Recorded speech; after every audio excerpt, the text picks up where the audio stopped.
Well, welcome to the flip side. Here we are. We are coursing right along in the book of 2 Peter. We are going to be going through chapter 1, verse 9 and 10. And just by way of review, we have to remember that we are adding unto ourselves, making every effort to supplement to our faith, virtue, and this whole list of things that we've gone through over the last couple times. But we are doing that because of the gifts given by Christ. Because by his divine power, he has granted to us all things that pertain to life and godliness, because he has granted us his precious and great promises so that we may become partakers of the divine nature, having escaped the corruptions that are in the world and the desires of the flesh, sinful desires of the flesh. And so we add these things to ourselves, and if we make every effort to have these qualities be ours, and increasingly so, they keep us from being ineffective and unfruitful and not producing the fruit of the Spirit of God within us.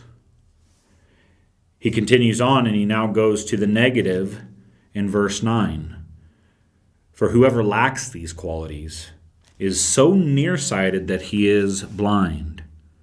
Now, I remember the first time I read across it, the very first thing I started doing was conjecturing as to, well, is he talking about save people? You lost your salvation, or is he just kind of giving this veiled threat of, oh, you better pick it up here?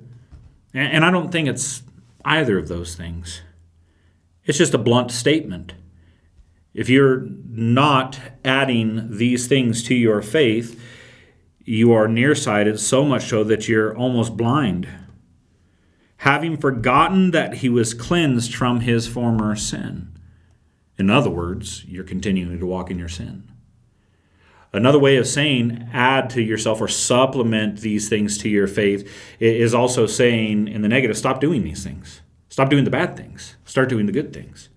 You can read Ephesians chapter 4. You can read Colossians chapter 3. The same kind of tenor is put there. It's a putting off and a putting on. Right here, Peter just tells us to put on, though, and says if we're not putting these on, naturally putting other things off, that we are forgetting that we've been cleansed from our former sins. We have been released, set free. We have escaped the corruption that is in the world. So why are we continuing to walk in it? Why are we continuing to walk in the unholy darkness, walking as nearsighted and blind? Therefore, brothers, don't be there. Don't do this. Therefore, brothers, be all the more diligent to confirm your calling and election. For if you practice these qualities, you will never fail. And I love the words that are being used here. Verse 8, if these qualities are yours, and increasingly so. Here, if you practice these qualities, you will never fail. I think it points to our imperfection in engaging by faith in these realities. But what's more impressive to me here is that phrase that is used similarly to make every effort. It's be all the more diligent. Be all the more diligent to not be blind. Be all the more diligent to not be nearsighted. Be all the more diligent to remember that you have been cleansed from your sin by faith in Jesus Christ. Remember that he has bought you with his blood. Remember that he has given you his Holy Spirit. Remember, and in that remembrance, be all the more diligent to confirm your calling and election. We are so uneasy with these words, calling and election. We assume so many things about them that aren't really there. Oh, if we believe in calling effectually and election, we believe we're robots and this and that. It's not even there. It tells us to be all the more diligent to confirm this calling, this effectual calling of God, and this divine election. Make sure, because, how do we know that God has called us? How do we know that he has elected us before the foundation of the world? Do you desire Christ? Do you desire the things of Christ? Do you believe what he said and what he has done? Do you believe that he is who he says he is? And do you believe that you are who he says you are? Yes? Well, that didn't come from you. That's a gift. This is a gift that we become partakers of. He has saved us, and it's his divine power that's granted us these things. Not because I got so smart one day.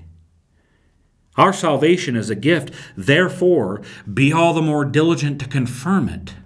to make sure that you're there. Because if you practice these qualities, you will never fail. What do we see in this? We absolutely see that we are responsible, and we absolutely see that God is sovereign.